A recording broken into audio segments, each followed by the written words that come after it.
let's get started on the greatest democracy on the planet, Israel, which, you know, in the most democratic fashion, of course, did what the most democratic country on the planet does. Unhinged Barack Ravid tweet. What is he calling? Is he saying someone is behaving like a Somalian again?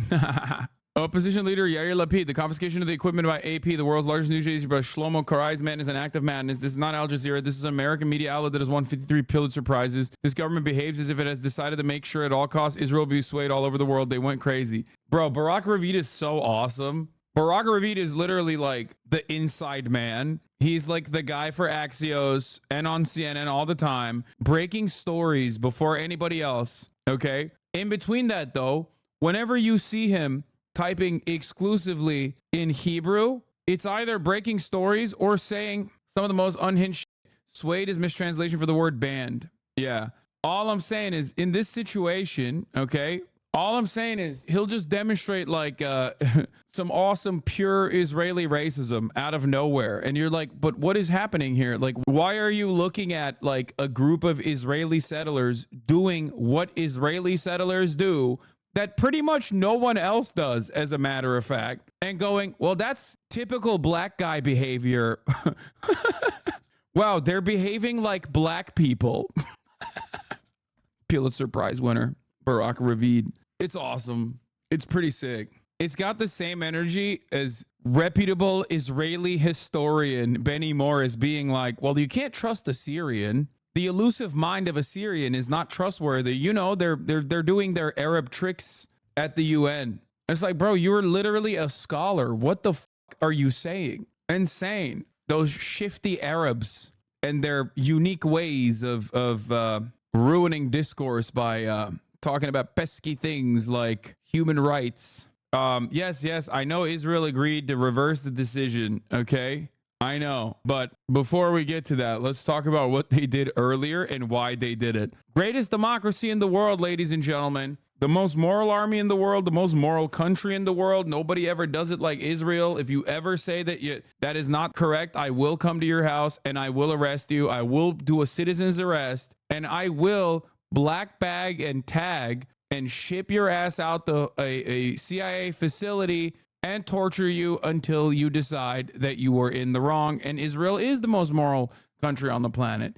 I hope you understand, you know, nothing personal. It's just business. That's just how it is. Okay. All right. Let's see what the most moral country on the planet is doing today, this morning. Wait, what? It says Israeli officials take down AP live shot of Gaza, citing new media law. What? Officials seized a camera and broadcasting equipment belonging to the Associated Press in southern Israel, accusing the news organization of violating a new media law by providing images to Al Jazeera. The AP live feed captured the moment officials disconnected the microphone. You see? Yeah. Israeli government officials presented AP journalists a piece of paper alleging... By the way, the reason why they did this, and it's awesome, is because, first of all, what they took down, as you guys saw, is just a live shot. It's just a live stream shot of Gaza. They took it down because Al Jazeera was using it. They were actually rebroadcasting it on Al Jazeera. That's why they took it down. That it was violating the country's new foreign broadcaster law, which shut down Al Jazeera's operations in Israel in early May. They then took the equipment away. The Associated Press denounced the move by Israel, calling it an abusive use of the new law. Quote, the Associated Press decries in the strongest terms the actions of the Israeli government to shut down our long-standing live feed showing a view into Gaza and seize AP equipment. The AP's live shot has generally shown smoke rising over the territory. It complies with Israel's rules prohibiting broadcasts of details like troop movements that could endanger soldiers. Israel's Ministry of Communications also released footage showing an Al Jazeera broadcast of the AP live feed.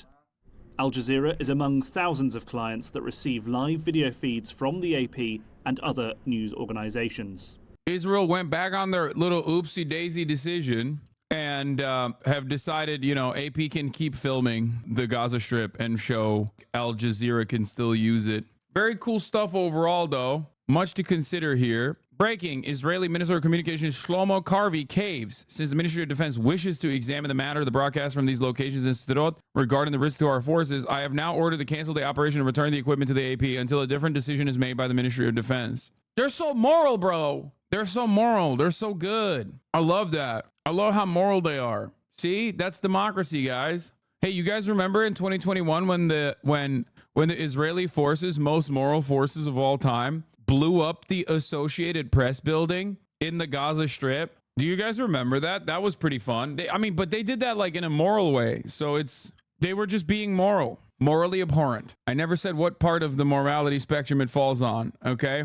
You're talking about it like it happened just yesterday. This was years ago. No, I know. This was in 2021. It's pretty cool though. Like Israel just always does shit like this. How many people died in the AP bombing? No, they literally roof knocked it. Yeah. They were like, hey, we're going to blow up your building, which doesn't make it more acceptable. Okay. I don't understand. Like, okay. Yeah. Sorry guys. I'm giving you a pamphlet. I'm going to blow up your house tomorrow with your family, like your family home. I'm going to fucking explode it from miles away. But hey, listen, you've been warned, evacuate. And if you don't, you die. If you do evacuate, still doesn't matter. Even if you do evacuate, doesn't fucking matter because now your house is gone. What is this? So why'd they only kill 20,000 people? Isn't it kind of low for someone who's trying to make a genocide? I don't know why people don't understand something very important here. Israel does not have enough ammunition or enough weapons or enough guiding systems without the Western help. Okay.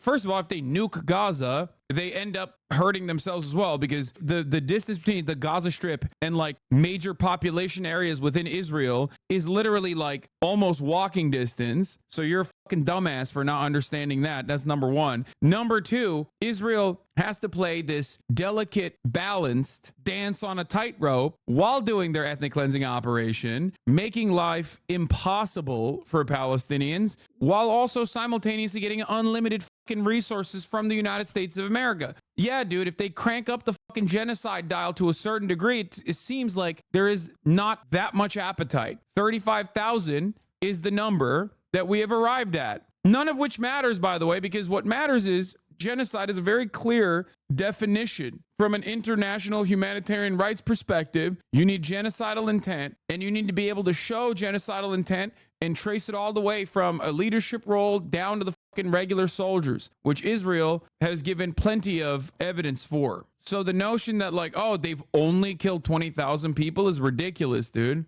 Honestly, with how this government has treated the hostages and the Gaza envelope population, they might as well nuke them too. Yeah, I mean, true. It's like they don't give a shit. A lot of people have a misunderstanding, a genuine misunderstanding about how this genocide stuff works. They think like genocide is only deliberated after the fact, right? No, man. The reason why we have all of these terms and conditions for it is so that we can adjudicate while it's happening and stop it. That's the whole goal. Otherwise, why the fuck do you study history? You don't study history so you can learn how to do a genocide better. You study history so you don't repeat the mistakes of the past. It's crazy. People are like, oh, well, dude, not every Palestinian is dead. Okay, well, not every Jewish person died in the Holocaust. It doesn't mean it wasn't a fucking genocide. You know what I mean? Like, what the f? Yeah, the population halved. That's only then is it a real genocide? Like, is that what we're doing here? Is that what we're considering? Is that the only way to do it? I don't fault people for misunderstanding history because of the way that it is taught, okay? The way that people teach history is deliberate. It is a false understanding that is presented to you that like genocide can only be assessed when it's complete. That's not how it goes, okay? When it's happening in real time and you're seeing it, you're supposed to do everything you can to stop it. You're supposed to resist against it. That's the whole point. That's what the good guys do throughout history. That's what they have done. So in many ways, you could reduce it to that black and white dynamic. There's one side that is currently doing an ethnic cleansing campaign, and the other side is victim to said ethnic cleansing campaign. We all, as human beings, as humanitarians, have a duty, have a responsibility to try and do our very best to stop this kind of atrocity from continuing. Okay? That's it. La la la la, no DMCA.